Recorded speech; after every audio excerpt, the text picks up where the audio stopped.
살펴보도록 할게요. 우리 광고 선전용 기증품부터 이제 나갈 차례죠. 광고 선전 목적으로 기증한 물품, 뭐 견본품, 달력, 수첩, 부채, 컵, 물티슈 이런 것들 불특정 다수인에게 지출한 비용이라고 한다면 광고 선전비로서 전액 송금이 가능합니다. 그러니까 우리가 일반적으로 길거리 지나다니면서 받는 것들 있잖아요. 그런 것들은 그 회사 입장에서는 광고 선전비로서 전액 다 송금으로 인정이 가능하다라는 것이고, 만약에 이 광고 선전용 기증품을 이렇게 불특정 다수 길거리에 지나다니는 사람들이 아니라 특정인에게 지출을 했다라고 했을 때에는 연간 3만 원 기준으로 나뉘게 됩니다. 만약에 연간 3만 원 이하로 특정인에게 지출을 했다라고 한다면 광고 선전비로서 전액 송금으로 인정이 되지만, 연간 3만 원을 초과하는 금액을 특정인에게 지출을 했다라고 한다면 그것에 대해서는 전액 다 접대비로 보게 됩니다. 초과부만 접대비가 아니라 전액 다 접대비로 봐요. 예를 들어 가지고 특정인에게 A라는 사람에게 연간 5만 원의 금액에 상응하는 그러한 광고 선전용 기증품을 주었다라고 한다면 5만 원 전액 다 접대비에 해당이 됩니다. 광고 선전비가 아니라는 거예요. 이거는 왜 그렇게 하냐면 광고 선전비라고 이제 속이면서 접대비로 지출되는 그런 것들을 방지하기 위해서겠죠. 원래 이제 광고 선전비라는 건 불특정 다수인한테 기증을 해야만 광고 선전비로서 인정받는 것인데, 특정인에게 주더라도 연간 3만 원 이내의 금액이라고 한다면 이거는 광고 선전 목적으로서 송금으로 인정해 주겠다, 약간 이런 개념이 들어간 거고요. 이때 우리가 주의하실 거는 이 연간 3만 원을 판단하는 기준이 되는 요 내용을 이제 집중을 해보셔야 돼요. 그 밑에 괄호 안에 나와요. 개당 1만 원 이하의 물품 제공 시에는 3만 원의 한도를 적용하지 않는다. 이 문구를 여러분들이 주의를 하셔야 됩니다. 이거는 예를 통해서 한번 살펴보도록 할게요. 잠시만 기다리십시오. 뭐죠? 실인가 봐요. 잠깐만. 자, 만약에 우리가 특정인에게 광고 선전 목적으로 기증한 물품이 예를 들어 가지고 13만 원이라고 해볼게요. 이거 어떻게 구성되어 있냐면 만원짜리 물건 10개, 그리고 15,000원짜리의 물건 2개, 요렇게 우리가 기증을 했다라고 가정해 볼게요. 이 괄호 안의 문구는 무엇이냐 하면 개당 1만 원 이하의 물품을 제공할 때에는 3만 원의 한도를 적용하지 않겠다라는 거예요. 즉 이때 연간 3만 원을 초과하는지 그 이하인지를 결정지을 때는 만 원짜리 이하의 물건은 제외하고 나머지 물건만 가지고 적용하시는 거예요. 얼마예요? 3만 원. 연간 3만 원 이하잖아요. 그렇죠? 이때는 23만 원 전액 다 광고 선전비로 인정이 됩니다. 자, 그 다음에 두 번째 예제 한번 살펴보도록 할게요. 이게 첫 번째 경우고, 두 번째 케이스를 한번 보면 이번에는 19만 원을 연간 지출을 했어요. 이 따져보니까 만 원짜리 물건 10개였고요. 15,000원짜리의 물건 6개였어요. 자, 이러면 일단 만 원짜리 물건은 우리가 제외를 하고 3만 원 초과 여부를 따지라라고 했었죠. 이거 빼고 나머지 것만 가지고 따져요. 얘 가지고 따지게 되면 얼마? 9만 원 나오게 됩니다.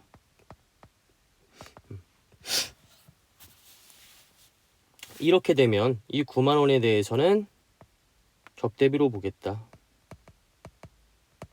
요 내용입니다. 그러면 요거는 이 10만 원의 금액은 얘는 광고 선전비로 전액 다 송금으로 인정받을 수가 있고요. 어떻게 따지는지 알겠죠? 일단 만 원 이하의 물건은 그냥 무조건 다 광고 선전비로 인정이 된다라고 생각하시고, 3만 원 초과 여부 따질 때에도 만 원 이하의 물건은 제외하고 나머지 금액만 가지고 연간 3만 원 초과인지 이하인지를 따지게 되시는 거예요. 그게 3만 원 이하라고 한다면 얘까지도 다 광고 선전비로 보게 되는 것이고, 만약에 요게 3만 원을 초과한다라고 한다면 요 금액은 전액 다 접대비로 보게 된다. 이 내용입니다. 이 두 가지의 예제를 통해서 우리 광고 선전용 기증품 3만 원 초과 여부, 그리고 어떠한 금액까지 광고 선전비로 인정이 되고 어떠한 금액부터 접대비로 보게 되는지 요거에 대해서 여러분들이 잘 구분을 해 두셔야 될 것 같고요. 자, 그 다음에 현물 접대비의 평가입니다. 현물로 접대를 했을 때에는 시가와 장부가액 중에 큰 금액을 가지고 판단을 하게 됩니다. 예를 들어서 우리 회사가 제조업이고요. 유모차를 제조하는 회사예요. 근데 우리 회사의 협력 업체의 어떤 그 간부님이 이번에 뭐 아이를 출산을 했다. 뭐 손녀나 손자를 낳았다. 이랬을 때 유모차 만드는 회사에서 그 사람한테 접대 목적으로 유모차를 줄 수도 있는 거잖아요. 이때 나간 유모차의 금액은 시가와 장부가액 중에 큰 금액. 시가라는 건 뭐예요? 판매가액이죠. 장부가액은 이 유모차를 만들기 위한 원가고요. 둘 중에 큰 금액으로 한다라고 생각하시면 되고요. 자, 그 다음에 세 번째로 접대비의 송금 귀속 시기가 나옵니다. 접대비의 송금 귀속 시기는 접대 행위가 이루어진 날, 즉 발생 주의를 귀속 시기로 하고 있어요. 돈이 실제로 나갔을 때가 아님에 주의하셔야 돼요. 우리 요 다음으로 바로 기부금을 배우시겠지만 기부금 같은 경우에는 현금주의입니다. 돈이 실제로 나간 날에 우리가 이제 기부금에 대한 송금의 귀속 시기를 잡고 있는데 접대비 같은 경우에는 접대 행위를 한 날 발생주의에 따라서 송금의 귀속 시기를 잡고 있다라는 거 주의하셔야 되고요. 자, 그 다음에 네 번째로 접대비의 세무 조정 한번 보도록 할게요. 업무와 관련된 것으로 순자산을 감소시키는 비용이므로 송금에 해당이 됨에는 마땅해요. 하지만 과다하게 지출하는 경우에는 재무구조를 악화시키게 되는 소비성 경비이기 때문에 저는 접대비를 전액 다 송금으로 인정하지는 않고요. 법인세법상의 한도 내의 금액을 송금으로 인정하고 있습니다. 이 한도의 금액을 정해놓고 이 금액을 초과하는 금액이 나왔다라고 한다면 송금불산이 기타 사회 유출로 세무조정과 소득처분을 하고 있고요. 이 송금불산이 기타 사회 유출은 우리 1장에서 배웠던 무조건 기타 사회 유출로 처분하는 것 요거에서 이제 나오게 되는 거예요. 2장이었나요? 어쨌든 무조건 기타 사회 유출로 소득 처분하는 걸 우리 배웠던 내용 있잖아요. 거기에 또 한 번 등장하는 게 접대비 한도 초과입니다. 자, 또한 거래 상대방의 수익금액 포착을 위해서 법정 지출 증명서류의 수치를 강제하고 있으며 이를 수치하지 않는 경우에는 송금불산 및 상여 또는 기타 사회 유출을 하고 있다. 그러니까 접대비는 세무조정이 한도 초과에 하나만 발생하는 게 아니라 법정 지출 증명서류라는 것을 수치하지 않았거나 아니면 아예 증명서류가 없거나 라고 한다면 송금불산입이라는 세무조정이 또 한 번 발생되게 돼요. 이거를 우리가 그림으로 한번 설명을 해보면 이런 내용이에요. 자, 접대비 중에서 총 지출된 금액이 예를 들어 가지고 뭐 5천만 원이라고 해볼게요. 자, 이 중에서 1천만 원만큼은요 증빙 서류가 아예 없어요. 이걸 우리가 이제 증빙 불비라고 합니다. 1,000만 원을 지출을 했는데 그 지출에 대한 내역이 어디에도 없는 거예요. 회사에는 접대비로 계상을 해놨긴 하지만 실제로 우리가 그에 대한 증명 서류가 있어야 되는데 그 증명 서류가 없다. 이러한 경우. 그 다음에 두 번째로 2천만 원이라고 해볼게요. 얘는요 증빙이 있기는 있는데 법정 증빙이 없어요. 이것을 적격증명서류 미수치라고 합니다.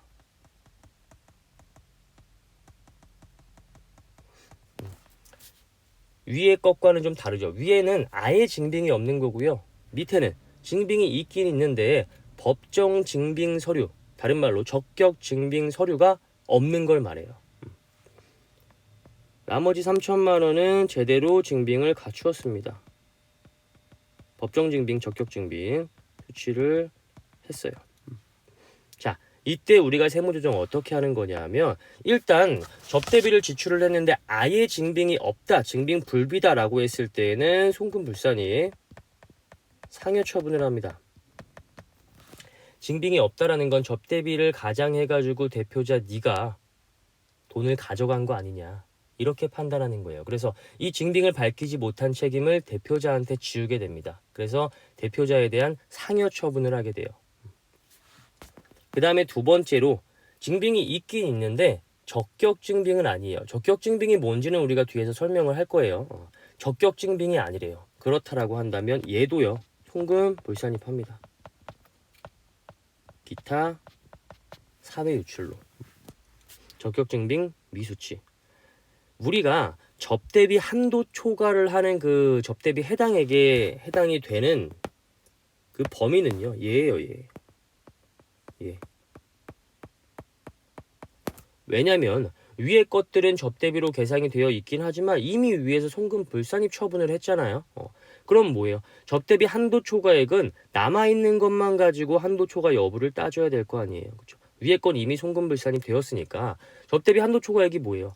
한도까지의 금액만 송금으로 인정하고 한도를 초과하는 금액은 송금 불산입하겠다라는 거잖아요. 위에 건 이미 송금 불산입이 이루어졌어요. 그렇기 때문에 나머지 금액에 대해서만 한도 초과액에 대한 송금 불산입 대상이 될 수가 있는 거겠죠. 그래서 이 금액이 접대비 해당액이 됩니다. 쉽게 말하면 우리 장부에 계상된 금액. 장부에 실제로 5천이 계상되어 있다고 하더라도 장부상에 계상된 접대비는 이때 얼마? 3천. 이렇게 됩니다. 그 다음에 세법상 한도를 구해서 한도를 초과하면 그때 송금불산입 기타 사회 유출이라는 한도 초과 세무 조정을 하게 되는 거고요. 아시겠죠? 이때 접대비 해당액이 3천이 들어오게 되는 거다라는 거 기억하고 계시면 되고요. 자, 그럼 밑에 접대비 세무 조정의 순서가 나오게 됩니다. 일단 첫 번째로 증빙 서류가 없거나 불비 아예 없거나 그 다음에 적격 증명 서류 미수치 요거를 수치하지 않았을 때 상여나 기타 사유 유출로 처분을 하고요. 그 다음에 두 번째로 하실 게 접대비 한도 초과액. 위에서 송금 불산입한 거 제외한 나머지 접대비의 금액을 가지고 한도 초과 여부를 판단하게 된다. 이때 한도 초과되었다라고 한다면 송금 불산입 기타 사유 유출로 세무조정과 소득 처분을 행한다. 이 순서에 의해서 세무조정을 하셔야 돼요. 자, 일단 적격 증빙서류 불비와 미수치에 대한 송금 불산입 한번 보도록 할게요. 이 세무조정을 우리가 이제 직부인 세무조정이라고 많이들 이야기를 해요. 왜냐면 접대비 지출된 금액이 있지만 증빙이 없거나 미수치됐으면 바로 부인을 하겠다라고 해서 직부인이라고 부르기도 합니다. 자, 먼저 나오는 게 이제 증명서류 불비 접대비예요. 손익계산서 상에 접대비로 계상한 금액 중에서 지출증명서류가 없는 접대비는 송금불산입을 합니다. 그리고 이 접대비를 지출했다라고 하는 사람한테 배당상여 기타 사회유출 기타 소득으로 처분을 하게 됩니다. 일반적으로는 이제 대표자 상여로 처분을 하게 될 거고요. 아니면 우리 회사의 어떤 임원이 접대를 하러 갔는데 그에 대한 증빙서류를 전혀 수취하지 못하고 돌아왔어요. 이랬을 때는 그 임원한테 그 책임을 지우게 되겠죠. 임원에 대한 상여 처분을 하게 되겠죠. 이런 식으로 이제 판단하시는 거예요. 접대를 했음에도 불구하고 그에 대한 증빙을 받아오지 못한 자에게 그에 대한 책임을 지우겠다. 이렇게 이해를 하시면 되겠죠. 귀속자가 불분명한 경우에는 대표자 상여로 처분합니다. 실제로 이제 이런 경우가 더 많이 일어나겠죠. 대부분 이제 귀속자가 불분명했을 때에는 대표자한테 그 책임을 지우기 위해서 대표자 상여로 소득 처분을 하고 있는 것이고요. 자, 그 다음에 두 번째로 적격증명서류 미수치 접대비입니다. 증명서류를 수취하긴 했으나 적격증명서류, 다른 말로 법정증명서류가 아닌 증빙이다라고 한다면 다음과 같이 처리를 하게 됩니다. 일단 적격증명서류가 무엇인지 한번 보도록 할게요. 다음에 네 가지입니다. 적격증명서류. 신용카드 매출전표, 현금 영수증, 세금계산서나 계산서. 그 다음에 미등록 사업자한테 용역 등을 제공받고 발급하는 원천징수, 영수증. 요 네 가지. 대부분의 접대비에 대한 증빙은요, 보통 여기죠. 접대를 하고 이제 세금 계산서를 받아오는 경우는 흔히 없죠. 왜냐하면 접대라는 행위가 보통 어디에서 이루어져요? 뭐 음식점에서 이루어지거나 아니면 노래방에서 이루어지거나 아니면 문화접대비라고 한다면 뭐 공연장이나 뭐 전시장이나 이런 데에서 이루어질 거 아니에요. 대부분이 다 최종 소비자를 대상으로 하는 그러한 업종들이기 때문에 그 사람들한테는 일반적으로 신용카드 매출전표, 현금으로 썼다라고 한다면 현금 영수증을 받아오게 되겠죠. 그래서 대부분의 적격 증빙 서류는 신용카드 매출전표와 현금 영수증이라고 생각하셔도 됩니다. 법에서 정하고 있는 적격 증빙 서류는 다음과 같은 네 가지예요. 어쨌든 이 네 가지 이외에 다른 증빙을 받아왔다라고 한다면 인정하지 않겠다라는 거예요. 자, 플러스도 한번 볼게요. 다음의 경우에는 신용카드 등 사용분에 포함하지 않는다. 법인 명의로 발급받지 아니한 신용카드, 임직원 명의의 신용카드 사용분이죠. 그 다음에 재화 또는 용역을 공급하는 신용카드 등의 가맹점과 다른 가맹점의 명의로 작성된 매출전표 등을 발급받는 경우에 그 지출액, 위장 가맹점이죠. 이런 것들에 대한 신용카드 매출전표는 인정하지 않겠다라는 거죠. 밑에 내용은 당연히 그런 내용이라는 걸 아실 거예요. 그렇죠? 위장 가맹점이잖아요. 실제로 공급하는 그 가맹점과 다른 가맹점의 명의로 작성되었다. 예를 들어서 지금 뭐 노래방이라고 한다면 예를 들어 가지고 뭐 복면 노래방이다 이렇게 한다면 복면 노래방이 찍혀서 나와야겠죠. 근데 찍혀서 나온 걸 보니까 가왕 노래방이다 뭐 이렇게 찍혀서 나오게 돼요. 이러면 이거 위장 가맹점이잖아요. 그에 대한 것은 인정하지 않겠다. 이런 내용이고요. 그 다음에 법인 명의로 발급받지 아니한 신용카드. 여기서 신용카드 매출전표는요 반드시 법인 명의의 신용카드로 사용을 하고 그에 대한 증빙을 받아와야만 인정이 됩니다. 개인 명의, 뭐 임직원 명의라든지 주주 명의라든지 기타 다른 사람의 명의로 신용카드를 긁었다. 다른 사람의 신용카드를 긁고 그걸 법인의 접대비로 처리한다. 이거 인정되지 않습니다. 이게 이제 개인 사업자와의 차이예요. 개인 사업자 같은 경우에는 접대비로 지출을 했을 때 이걸 뭐 대표 그 사업자 카드로 쓰던 아니면 직원의 카드로 쓰던 상관없어요. 그거는 누구의 카드로 쓰던 이 접대 행위만 제대로 증명되면 되는데 법인 사업자 같은 경우에는 무조건 그 법인 명의의 신용카드로 지출된 신용카드 매출 전표이어야만 됩니다. 기타 다른 사람의 개인 명의로 긁었다라고 한다면 그거 인정되지 않나요? 반드시 법인 카드로만 지출을 하셔야 돼요. 자, 적격증명서류 미수치 접대비 볼게요. 증명서류를 수취하긴 하였으나 적격증명서류 아까 봤죠 우리 세금계산서 계산서 그 다음에 신용카드 매출전표랑 현금 영수증 요게 아닌 다른 증빙을 수취한 경우에는 다음과 같이 처리한다. 예를 들면 신용카드 매출전표 등이 아닌 일반 영수증 뭐 간이 영수증이라든지 뭐 이런 것들을 받게 된 경우에는 만약에 이 건당 접대비가 1만원 이하 경조금 같은 경우에는 20만원 이하라고 한다면 적격증명서류 수령 여부와 관계없이 전액 접대비로 인정을 받게 됩니다. 그렇게 너무 작은 금액까지는 건드리지 않겠다. 뭐 이런 내용이죠. 일반적으로 우리가 뭐 거래처 사장님과 식사를 했는데 뭐 10,000원짜리 국밥을 둘이 먹었어요. 5,000원짜리 국밥을 둘이 먹었어요. 그러면 어때요? 이걸 내가 긁게 되면 법인카드로 긁게 되면 신용카드 매출전표에 10,000원 찍혀 나올 거 아니에요. 그렇게 짜잘한 금액은 사실 뭐 접대비라고 하기에도 좀 그렇잖아요. 요 정도의 금액은 증명서류가 별도로 없다고 하더라도 그냥 인정해 주겠다. 이 내용이고요. 근데 1만원 이하의 금액도 증빙서류가 아예 없다라고 한다면 얘도 송금불산이 파셔야 됩니다. 우리가 지금 공부하고 있는 거는 증빙서류 중에서 적격증빙서류가 없는 경우를 공부하고 있는 거죠. 내가 둘이 국밥을 먹었는데 증빙서류를 아예 받아오지 못했어요. 그러면 송금불산이 상여 등으로 배당상여 기타 사회여 절 기타 소득 등으로 처분하셔야 되는 거예요. 알겠죠? 하지만 내가 1만원짜리 국밥을 먹고 증빙을 받아오긴 했는데 그 증빙이 신용카드 매출전표 현금영수증 세금계산서 등이 아니다라고 한다면 1만원까지는 관계없이 전액 접대비로 인정해주겠다. 이런 개념이고요. 자, 여기서 경조금의 경우에는 20만원까지는 인정해주겠다라고 나와 있는데 경조금 일단 뭐예요? 결혼식 축의금, 돌잔치 축의금, 뭐 그 장례 부조금 이런 것들 있잖아요. 이런 것들은요 사실 증빙을 갖추기가 힘들죠. 우리 여러분들 결혼식장 가가지고 축의금 내고 이거 현금 영수증 해주세요라고 이야기한 적 있어요?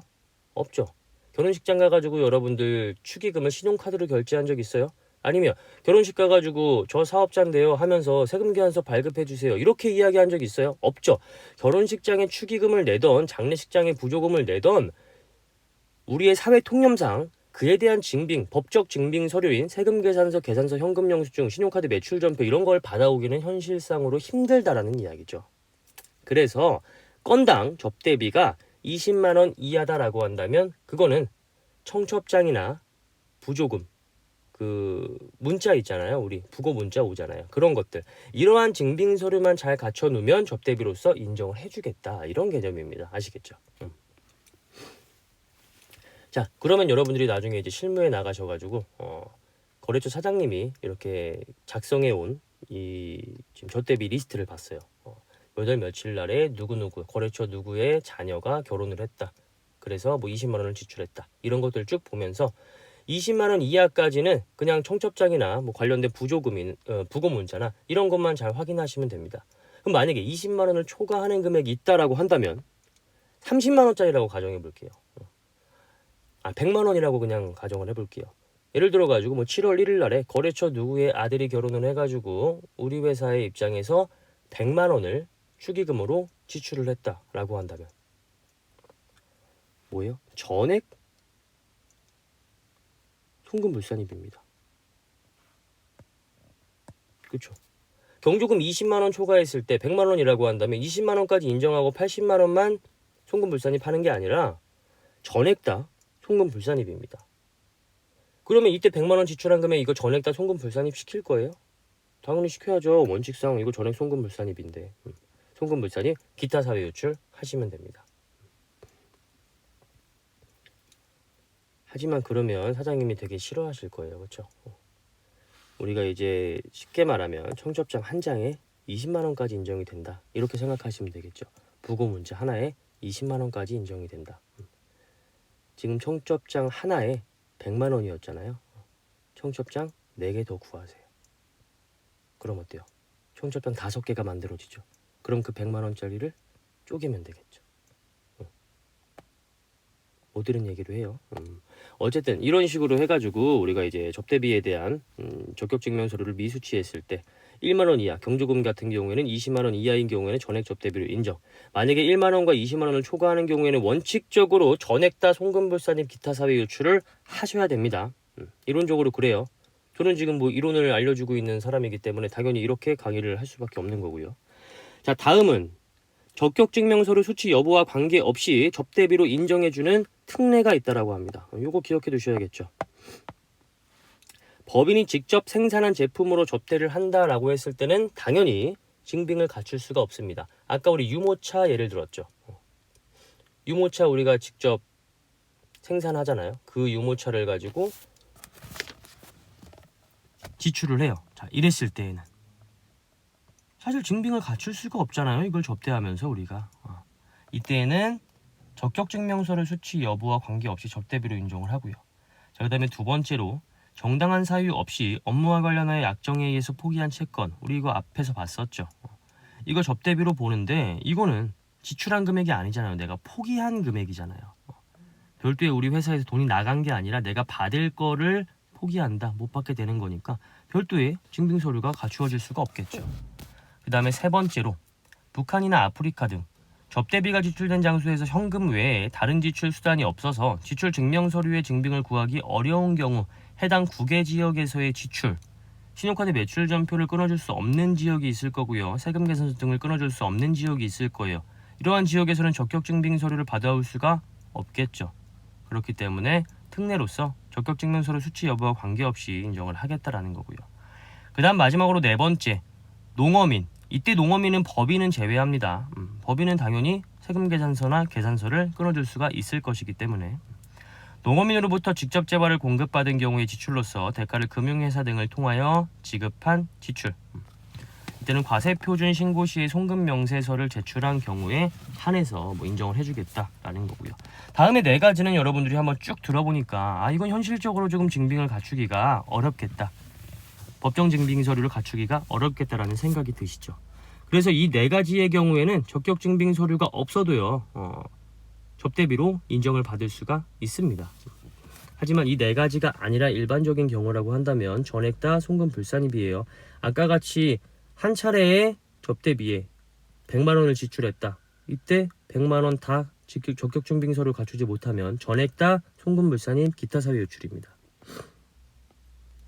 자, 이때 우리가 위에서 봤던 거는 배당 상여 기타 사회 유출 기타 소득 등이었죠. 그냥 상여라고 가정해 볼게요. 상여 등.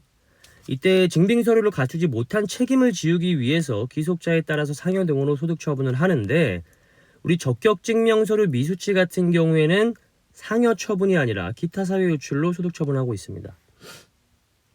기타 사회 유출로 소득 처분을 하면 어때요? 우리 1장에서 배웠죠. 소득처분에서 배웠잖아요. 그렇죠? 소득의 귀속자한테 그 귀속자한테 추가적인 소득세의 부담은 일으키지 않죠. 기타 사유 요출을. 배당이나 상여나 기타 소득으로 처분된 경우에는 소득의 귀속자한테 추가적인 소득세의 부담이 초래가 되었죠. 하지만 기타 사유 요출은 추후에 소득세의 부담이 없는 것이었죠. 얘랑의 차이를 두기 위해서 얘는 기타 사유 요출로 한 거예요. 얘는 그래도 받아오긴 받아왔잖아요. 얘는 아예 안 받아온 거잖아요. 아예 안 받아왔기 때문에 상여 등으로 처분해서 이것에 대한 귀속자한테 추가적인 소득세의 부담을 지우겠다. 인정상여, 근로소득으로서 추가적인 근로소득세의 부담을 지우겠다라는 거고, 얘는 받아오긴 받아왔으니까 법인의 입장에서의 제재만 가할 뿐 그 사람의 개인적인 소득세에 대한 내용은 건드리지 않겠다. 이런 내용이고요. 자, 그 다음에 보셔야 되는 게 이제 한도 초과액에 대한 세무 조정입니다. 한도 초과액에 대한 세무 조정은 접대비 해당액 그리고 세법상 접대비의 한도액 두 개를 비교하셔가지고 세무 조정을 해주시면 되고요. 접대비 해당액을 보시면 손익계산서, 제조원가, 자산으로 계상된 접대비가 있으면 그것들 다 가져옵니다. 쉽게 말하면 장부상 접대비가 되겠죠. 여러분, 접대비는요, 손익계산서 상의 비용으로서만 들어가는 게 아니에요. 우리 회사가 제조업이라고 한다면 판매 쪽에서 발생된 접대비는 손익계산서에 들어가는 거고요. 제조 쪽에서 발생된 접대비는 제조원가 명세서에 들어가게 되고요. 그 다음에 만약에 우리 회사가 이제 뭐 건물을 짓는다라고 했을 때 이 접대비가 제조원가에 들어가 가지고 자산으로 계상된 경우에는 자산으로 계상된 접대비까지 포함될 수 있습니다. 즉 접대비는 비용의 접대비에 대해서 한도액을 적용하겠다 이런 개념이 아니고요. 내가 접대 행위를 한 금액에 대해서 세법상 한도액을 적용을 하겠다 이 말입니다. 비용이 아니라 지출한 접대비에 대해서 적용을 하겠다 이 말이에요. 접대비는 손익계산서, 제조원가, 자산 어디에든지 다 들어가 있을 수가 있기 때문에 그것들을 다 골라내가지고 적으셔야 돼요. 별도로. 일반적으로 손익계산서와 제조원가 명세서에는 접대비라는 계정 과목으로 금액이 적혀 있을 것이기 때문에 한도 계산하실 때 그 금액을 그대로 떼어와가지고 계산을 하시면 돼요. 근데 우리 자산으로 계상되어 있는 접대비 같은 경우에는 접대비로 표현이 되지 않고 있어요. 예를 들어가지고 우리가 접대비 왜 이렇게 안 나오죠? 지출을 했잖아요. 현금으로. 이 접대비가 건물 이런 식으로 자산으로 계상되어 있을 수가 있다라는 거예요. 그럼 이 건물로 계상된 자산의 금액 중에서 접대비에 해당되는 금액을 따로 빼와서 여기다가 반영을 해 주셔야겠죠. 얘랑 얘는 이미 손익계산서나 제조원가 명세를 보면 접대비라는 계정 과목으로 나와 있으니까 그냥 그 계정 과목에 있는 금액 그대로 끌고 와서 적으시면 되고요. 자산계상 접대비는 접대비라고 표현이 안 돼 있어요. 이거 회계 처리하면 없어질 거 아니에요. 현금은 없으면 안 되지. 얘 이거 없어져 있을 거 아니에요. 건물만 지금 대차대조표 뭐라고 해요? 재무상태표에 지금 잡혀 있을 거 아니에요. 그렇죠? 그렇기 때문에 그냥 이렇게 안 보이는 접대비라고 하더라도 이 안에 접대비들이 있는지 반드시 확인을 해보셔야 됩니다. 그래서 그 금액까지도 모두 다 접대비 해당액에 이렇게 반영을 해주셔야 되고요. 그 다음에 여기에서 우리가 또 하나 제낄 거 뭐 있어요? 여기서 송금불산입한 접대비 빼셔야겠죠. 여기 양가로 1번에서 이미 송금불산입 되었던 이 접대비들은 접대비 한도 초과액 계산할 때 빼고 계산해야 된다. 제가 여기서 설명했던 내용이죠. 요것들은 뭐예요? 이미 송금불산입 됐으니까 이거 빼고 나머지 3천만 원만 가지고 접대비 계산해야겠죠. 그래서 여기에서 반드시 이 위에서 송금불산입 되었던 금액들은 제끼고 나머지 금액만 계산을 하게 된다라는 거 기억하셔야 되고요. 그 다음에 플러스 마이너스 가감액이라고 나와 있는 건 뭐 이런 거예요. 그 손익계산서에는 광고선전비라고 잡혀 있는데 이것을 세법상으로 판단했을 때에는 접대비에 해당이 돼요. 그러면 손익계산서에 아무리 광고선전비로 처리를 해놨더라도 세법상 접대비 해당액에 넣어서 접대비 한도 적용을 받으셔야겠죠. 이런 내용들, 계정 과목이 좀 다른 그런 내용들 바로 잡을 필요가 있는 내용들 플러스 마이너스 해주시면 되고요. 자, 세법상 접대비 한도액 한번 보겠습니다. 1 플러스 2로 지금 접대비 한도액을 계산하고 있고요.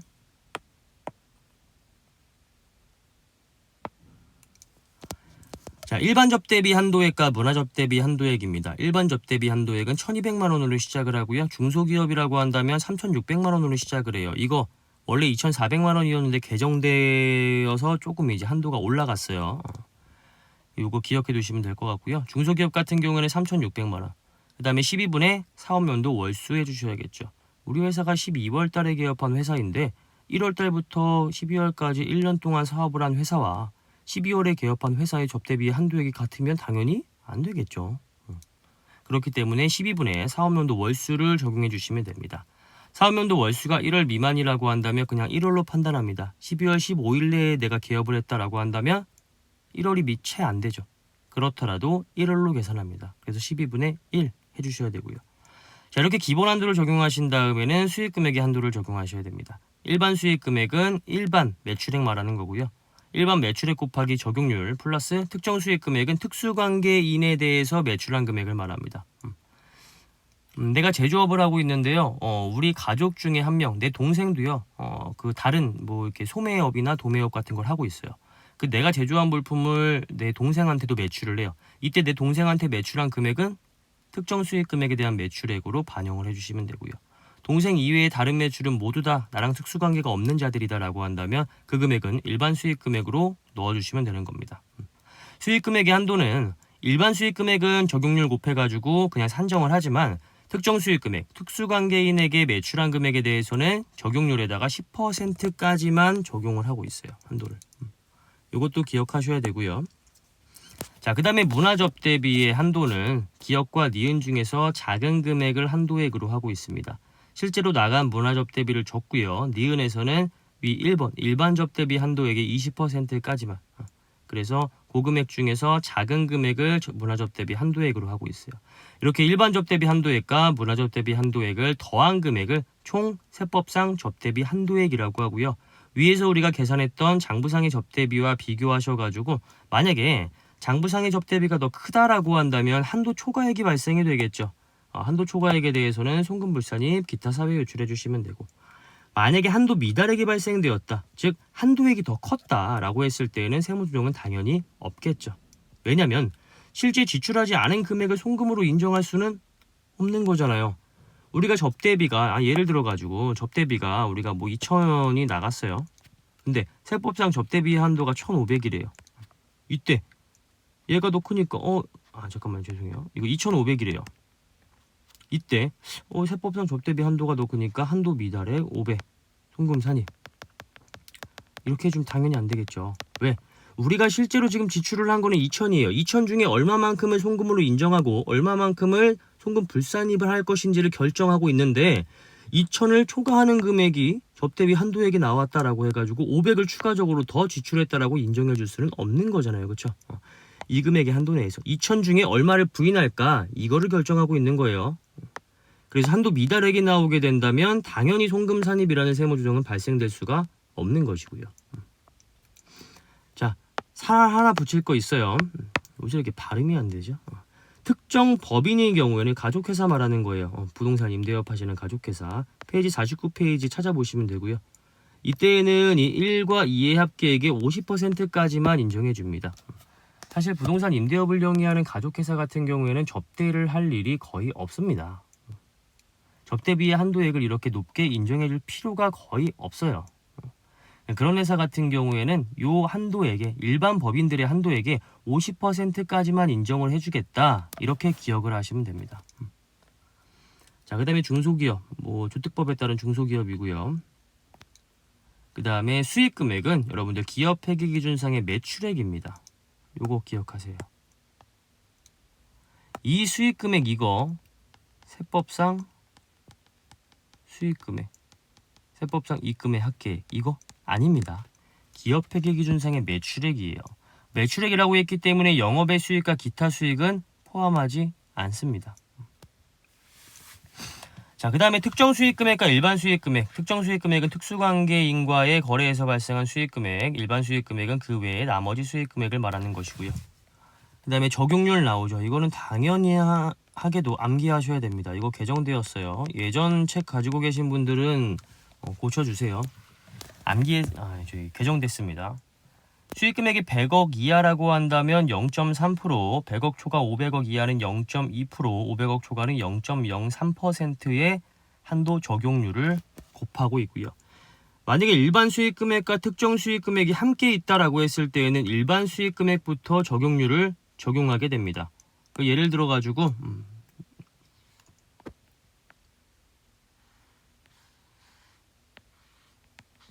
여기 100억, 여기 500억 이렇게 한번 가정을 해보면, 예를 들어서 일반 수익 금액이 80억, 특정 수익 금액이 100억 이렇게 있다 가정을 해볼게요. 그러면 얘까지는 0.3%, 얘는 0.2%, 얘는 0.03%잖아요. 뭐가 더 좋아요? 당연히 퍼센테이지가 높은 게 한도를 더 많이 적용해 주니까 더 좋은 거잖아요. 그렇죠? 뭐부터 적용하냐면 일반 수익 금액부터 적용합니다. 80억까지는 80억이죠. 0.3% 요렇게. 그 다음에 나머지 특정 중에서 이거 20억 채워야 되잖아요. 20억은 0.3%. 주의하실 거, 특정은 항상 뒤에 10%가 들어갑니다. 이 중에 10%만 인정이었죠. 그리고 특정 남아있는 거 뭐예요? 80억 있었죠. 요거는 0.2%. 특정 뒤에는 반드시 10%가 들어가야 되고요. 자, 이렇게 해보시면 우리가 방금 배웠던 일반 접대비 한도액 있죠. 요거 중에서 수익금액 한도만 한번 봐볼게요. 일반 수익금액 곱하기 적용률 플러스 특정 수익금액 곱하기 적용률 곱하기 10%. 이 퍼센테이지, 즉 적용률은 일반부터 적용을 하게 된다라는 거 기억하셔야 되고요. 일반 다 적용한 다음에 그 다음에 나중에 특정 적용하시는 거예요. 이런 식으로. 아시겠죠? 100억까지 0.3%니까 0.3% 이렇게 적용되고요. 그 다음에 특정 뒤에는 반드시 10%라는 제재가 가해지기 때문에 이것도 반드시 기억해 두셔야 됩니다. 이렇게 하면 수익금액 한도가 나오게 되겠죠. 이렇게 나온 합계액을 여기에다가 적어주시면 되겠죠. 이런 식으로.